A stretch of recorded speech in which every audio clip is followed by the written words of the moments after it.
Hey, it's Jaden here. We are just getting ready to go off to Centrelink. It is 1 o'clock in the afternoon. I have just been transferring all the files onto Jenna's computer so that I can start editing. It's a bit of a hassle because one of the hard drives was having issues. I think that's pretty much it. I've got work later on tonight. I start at like 10 o'clock. It sounds like it's going to be a pretty busy day with us having to set up a whole extra stage as well as lighting, audio, screens, video for Full Festival. That's getting done tonight because they're closing off a road so that we can actually build the stage, and they couldn't do it until business is shut on Friday. Yeah. Anyway, we will speak to you guys soon. We won't be allowed to record in Centrelink, so probably catch us on the way home. See ya, bye.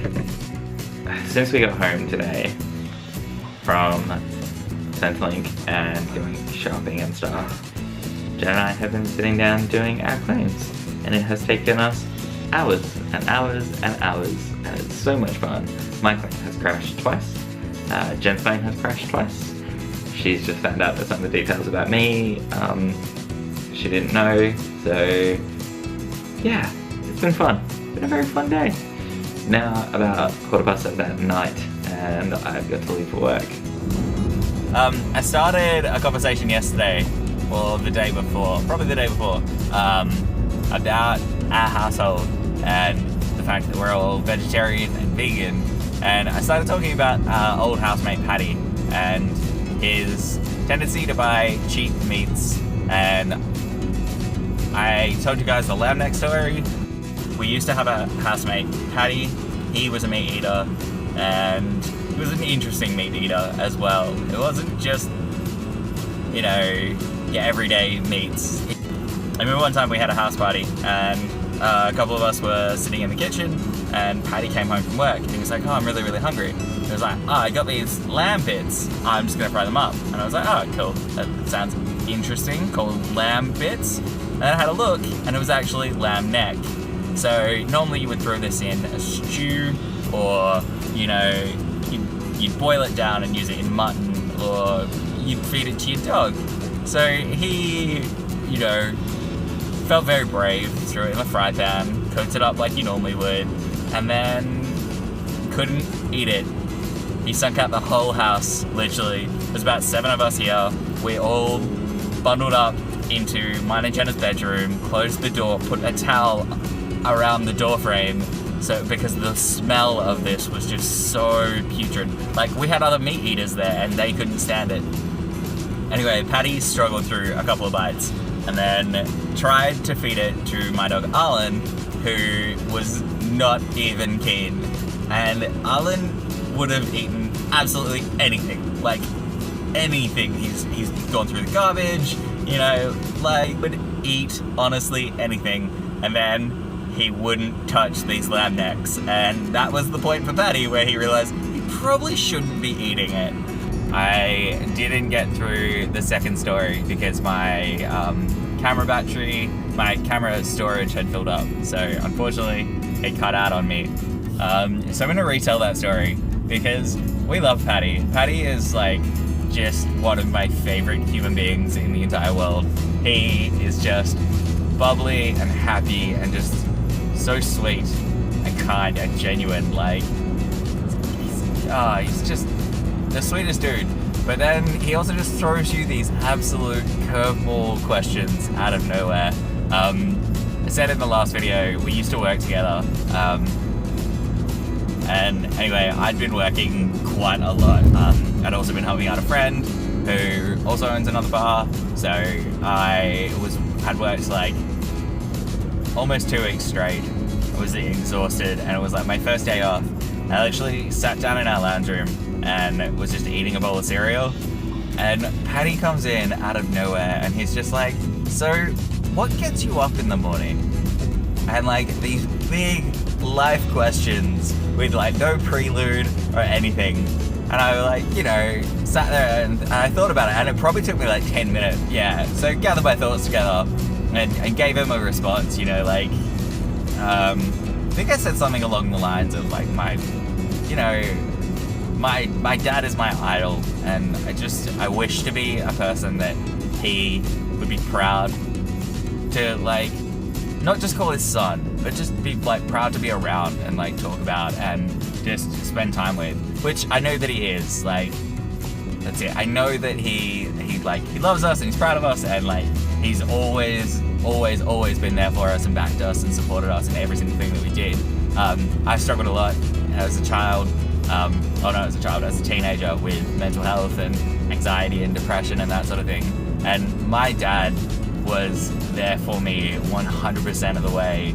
He was taking time out from work and driving me to psych appointments, and actually coming into psych appointments with me. Like, the psychologist that I was seeing was saying that it's the first time she's ever had a family member attend every single session, from, you know, your initial session where you sit there and you just blurt everything out, you just discuss everything, to, you know, like, working out your plans and finite solutions and, you know, all that sort of thing. My dad was there 100% of the time.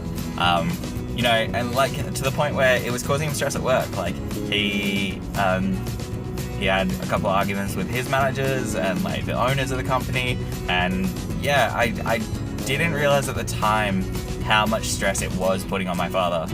And it wasn't until a couple of years later that, like, I properly thanked him for everything that he did for me, and I just, like, I love the guy. Like, I seriously, like, I, like, love and idolize my father. Yeah.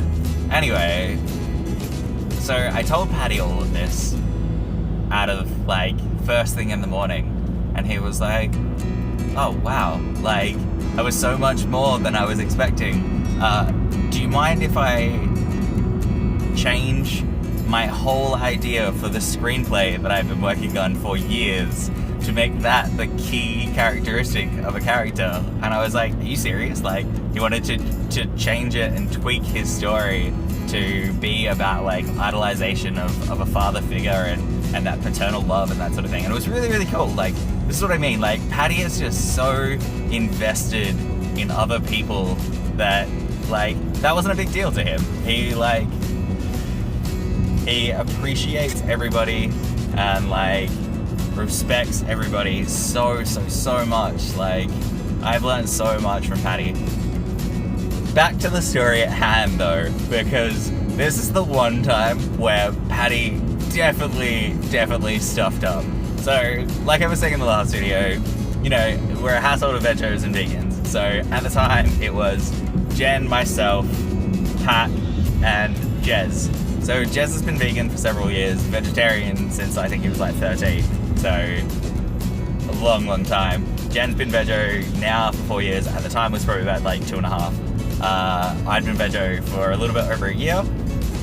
Anyway, Patty came into work and was running late. I got the phone call from Jen being like, where the hell is Patty? And Jen had never rung me at work before. Never, like, not my mobile, not my direct line, like, at the actual work number. But apparently she tried to call me and couldn't get through to me, so she rang the work number asking for Patty.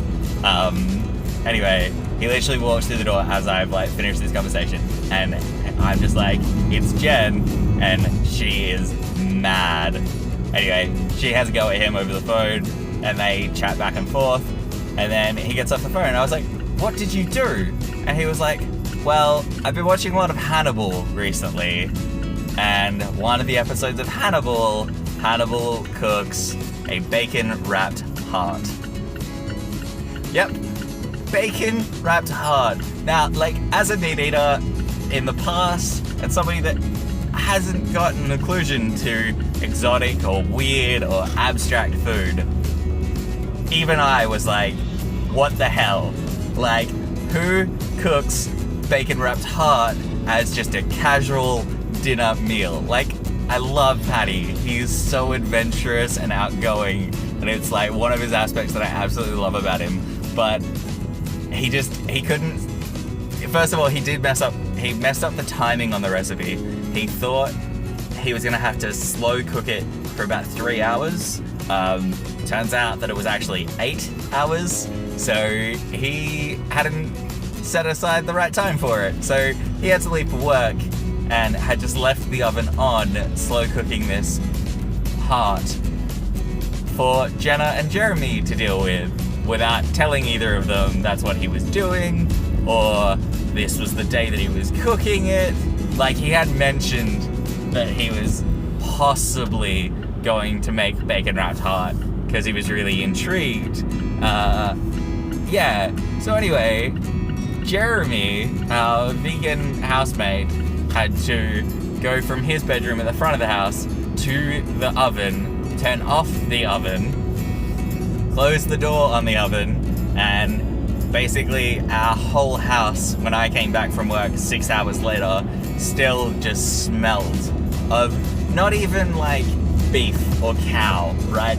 It was this really weird smell that can only be explained as cow heart wrapped in bacon, because, you know, that's just something else. But Paddy ate it. He loved it. He really, he loved the experience. He loved getting to cook it. Everything about it, Paddy loved. The rest of us, not so much. But we love Paddy, so it was okay.